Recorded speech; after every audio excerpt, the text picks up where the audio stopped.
अब देखिए बाबू चुप रहो, इधर ध्यान समझिए। देखिए अब यहाँ पे व्हीट स्टोन से तू काम करेगा कि नहीं करेगा? क्यों करेगा? ध्यान समझिए। इस फिगर में देखिए, इस देखिए बीच में ये है, इधर और इधर दो को है, एक दूना के दो का अनुपात आ रहा है बाबू, और यहाँ पे दो दूना के चार, दोनों में दो का ही आ रहा है कि नहीं आ रहा?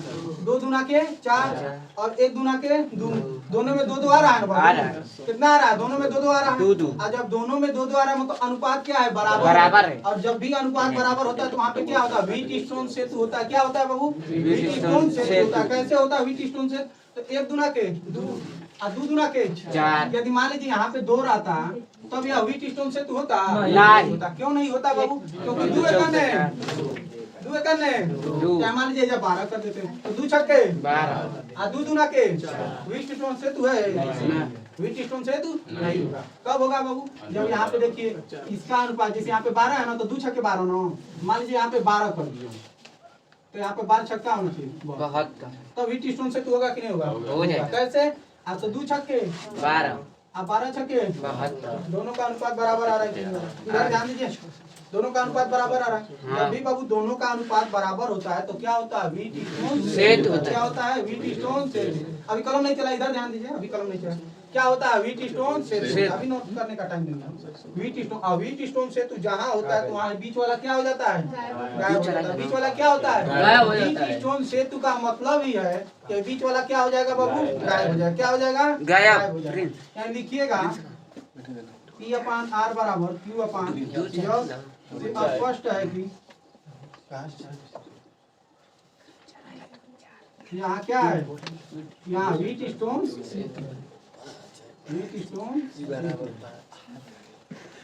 समझ में आ रहा है बाबू? यहाँ पे क्या हो जाएगा? व्हीट स्टोन सेतु। जैसे व्हीट स्टोन सेतु हुआ तो बीच वाला क्या हो जाएगा? गायब हो जाएगा। बीच वाला क्या हो जाएगा? गायब हो जाएगा, नगण्य हो जाएगा। आप सुनिए बाबू, जब भी प्रतिरोध श्रेणी क्रम में होते हैं, अभी आगे बता रहे हैं श्रेणी क्रम क्या होता है, समांतर क्रम क्या होता है। जब भी प्रतिरोध श्रेणी क्रम में होते हैं तो उनके लिए जो फार्मूला होता है R बराबर क्या होता है? R1 + R2। जब भी प्रतिरोध क्या होते हैं? श्रेणी क्रम में होते हैं। क्या होते हैं बाबू? श्रेणी क्रम में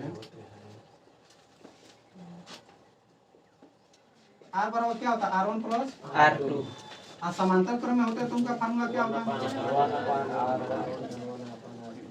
1/R बराबर 1/R1 + 1/R2। यहाँ तक समझ में आ रहा है आप लोगों को? देखिए श्रेणी क्रम में जब होता है प्रतिरोध R बराबर R1 + R2, जब समांतर क्रम में होता है तो क्या होता है? फार्मूला 1/R बराबर 1/R1 + 1/R2। अब देखिए बीच वाला गायब हो गया ना।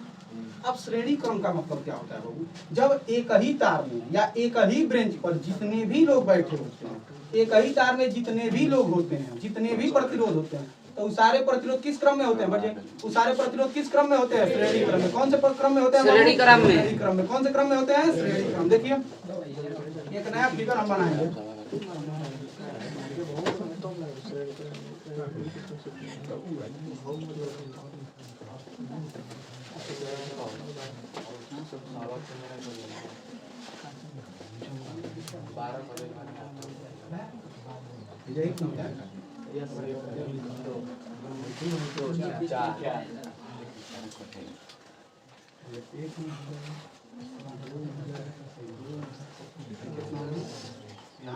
यही बनिया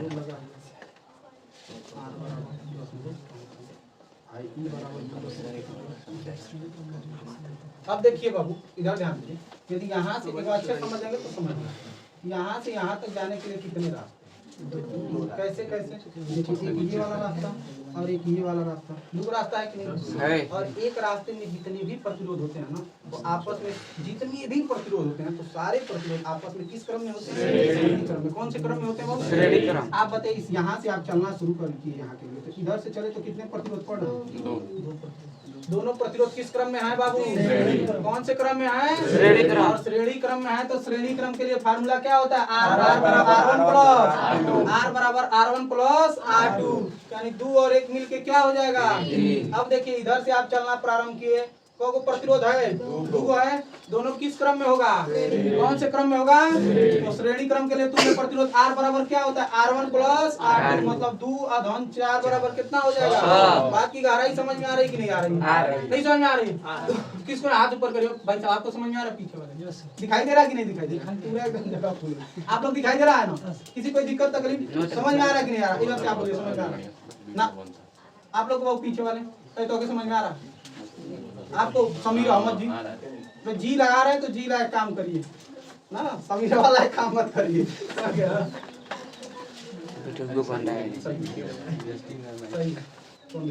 आर का मान कितना है? तुल्य प्रतिरोध कितना है आप सब लोग का? 2 आया। कितने लोग लगा चुके थे इसके पहले? हाथ ऊपर करिए। बहुत अच्छा, बहुत अच्छा, बहुत ही अच्छी बात है। बिटुआ सही बोल लगाए थे एकदम, बहुत अच्छा। आप लोग लगाए थे? बिट्टू आप लगाए थे? हाँ। बिट्टू चेक कराना चाहता है तो देख लीजिएगा। अच्छा बिट्टू आप चेक कराना लीजिएगा बात, ठीक है बाबू। अब देखिए इधर ध्यान दीजिए, आप कैसे इसको लिखिएगा अपनी बोर्ड वाली कॉपी में लिखिएगा 1 ओम तथा 2 ओम के प्रतिरोध श्रेणी क्रम में है, इसलिए तुल्य प्रतिरोध R बराबर R1 प्लस R2। फिर लिखिएगा 2 ओम तथा 4 ओम के प्रतिरोध श्रेणी क्रम में है, इसलिए तुल्य प्रतिरोध R बराबर R1 प्लस R2। आप 1 धन 2 करिएगा 3 ओम आएगा, और 2 धन 4 करिएगा कितना आ जाएगा? 2 ओम आ जाएगा। बात की गहराई समझ में आ रही? इस सवाल को हल्का नहीं लीजिए, बड़े लेवल का सवाल है, आराम से समझ रहे हैं, बहुत अच्छी बात है। देखिए इसे लिखिएगा 1 ओम तथा 2 ओम के प्रतिरोध किस क्रम में है बाबू? श्रेणी क्रम। कौन से क्रम में है? इसलिए R बराबर R1 प्लस R2। R1 का मान कितना दिया हुआ है? 1। R2 का मान कितना दिया? 2। ये कितना हो जाएगा? 3। समझ में आ रहा है कि नहीं आ रहा? अब फिर इसके लिए भी लिखिएगा 2 ओम तथा 4 ओम के प्रतिरोध, ये भी किस क्रम में है? कौन से क्रम में है? क्यों श्रेणी क्रम में है? एक तार में जितने भी प्रतिरोध होते हैं, 5 गो है, 7 गो है, 10 गो है, 100 गो है, वो सब प्रतिरोध आपस में किस क्रम में होंगे? श्रेणी क्रम। एक ही तार में जितने भी प्रतिरोध, इस बात को ध्यान पे रख लीजिए आप, एक ही तार में जितने भी प्रतिरोध होते हैं, सारे प्रतिरोध आपस में श्रेणी क्रम में, और जितने तार हैं उतने प्रतिरोध यदि तो वो सारे प्रतिरोध आपस में किस क्रम में हो जाते हैं? समांतर। जैसे मान लीजिए 5 गो ब्रेंच है, 5 ब्रेंच पे एक लोग बैठे हुए हैं, तो पांचों लोग आपस में समांतर क्रम में हैं। यदि एक ही ब्रेंच पे 5 लोग बैठ गए तो वो आपस में किस क्रम में है? श्रेणी क्रम में। बात की गहराई समझ में आ रही है? शुक्ला जी आपको समझ में आ रहा है? समझ में आ रहा है? आप लोग को बाबू उधर से तो ओके, अनिकेत जी लगा रहे हैं, लड़के खुश हो जाते हैं। प्रतिरोध किस क्रम में है?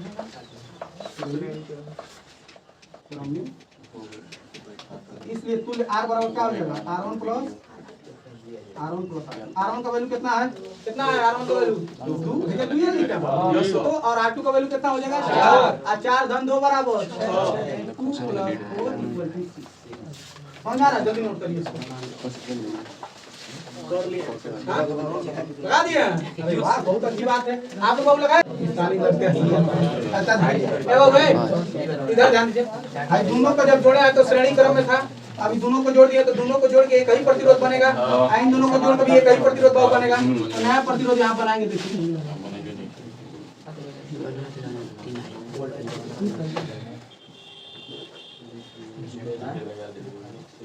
यहाँ पर E बराबर 2.5 दिया हुआ है। देखिए इधर ध्यान समझिए, बात नहीं करिए। अब देखिए बाबू, यहाँ पर 1 ओम और 2 ओम मिलके कितना ओम हो गया है? इन्हीं दोनों को जोड़े हैं ना, ध्यान समझिए बाबू, इन्हीं दोनों को जोड़े हैं तो 3 ओम आया है ना। तो यहाँ पे क्या लिख देंगे? 3। अब देखिए बाबू, इन दोनों को जोड़े हैं तो कितना ओम आ गया? यहाँ पे क्या लिख देंगे? बात की गहराई समझ में आ रही है? नहीं समझ में आ रही है? अब बताइए आप लोग बाबू कि ये दोनों किस क्रम में है? क्यों समांतर क्रम में है? बात समझ में आ रही है? नहीं समझ में आ रही है? दोनों जब अलग, क्यों देखिए इधर से एक रास्ता इधर से दूसरा, तो दोनों अलग अलग हो गया ना। तो जब दोनों अलग अलग होता है तो दोनों किस क्रम में हो जाता है? कौन सा क्रम हो जाता है? कौन सा क्रम हो जाता है बाबू? समांतर क्रम में। इसको अपने कॉपी में आप लोग कैसे लिखेंगे? बोर्ड वाली कॉपी में लिखिएगा 3 ओम तथा 6 ओम के प्रतिरोध आपस में समांतर क्रम में है, इसलिए उनके बीच तुल्य प्रतिरोध। ऐसा लिखिएगा 3 ओम तथा 6 ओम किस क्रम में है? 6 ओम के प्रतिरोध। हाँ। समांतर क्रम में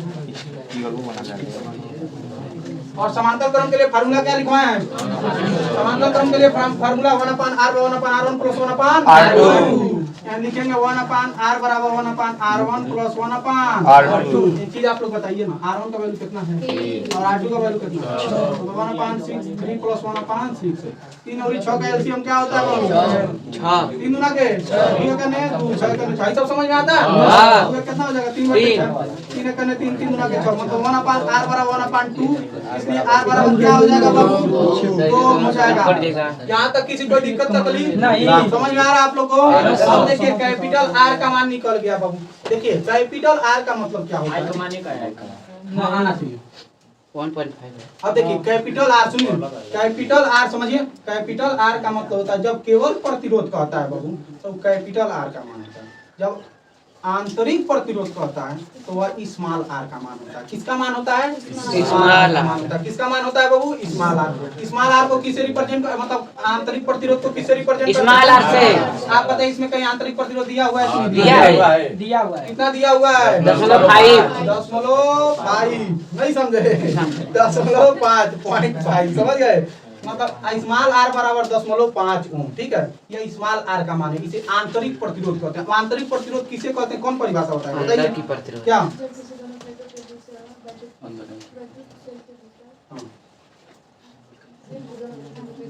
जो उसके अंदर आता है उसको अंदर का प्रतिरोध। बहुत अच्छा। आप लोगों में से बाबू कोई बताएगा लड़कों? यही अंदर प्रतिरोध। विकास चौरसिया जी बताएंगे? बता देंगे मैं आज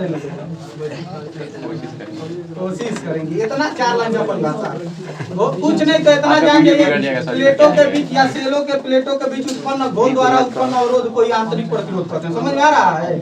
अब देखिए बाबू कैपिटल R का मान निकल गया 2। ध्यान समझिए, स्मॉल r का मान निकल गया। स्मॉल r का मान कितना दिया? 0.5। सुनिए बाबू E का मान कितना दिया हुआ है? 2.5 वोल्ट। सबसे पहले किसका मान पूछ रहा है? I का मान पूछ रहा है, धारा का मान पूछ रहा है। किसका मान पूछ रहा है? धारा का मान पूछ रहा है। किसका मान पूछ रहा है? धारा का। I बराबर होता है E अपान capital R plus small r। E का मान कितना दिया हुआ है? 2.5। कैपिटल R का मान कितना दिया हुआ है? 2। स्मॉल r का मान 0.5। यानी I बराबर हो जाएगा 2.5 बटे 2.5। जब काट देंगे तो कितना हो जाएगा? 1 एम्पीयर। I का मान निकल गया। आप बताइए I का मान निकल गया बाबू तो V अब वोल्टेज का मान पूछ रहा है, V का मान पूछ रहा है। अब V बराबर एक और फार्मूला हम बताएं E माइनस IR। V बराबर E माइनस IR। E मतलब वैद्युत वाहक बल वाला E, I माने धारा और R यहाँ पे कौन आ रहा है? आंतरिक प्रतिरोध का R है। नोट करिए। नहीं समझ में आ रहा भाई? फार्मूला थोड़ा सा दिक्कत दे रहा होगा नहीं आपको? डिवाइडर पे लगा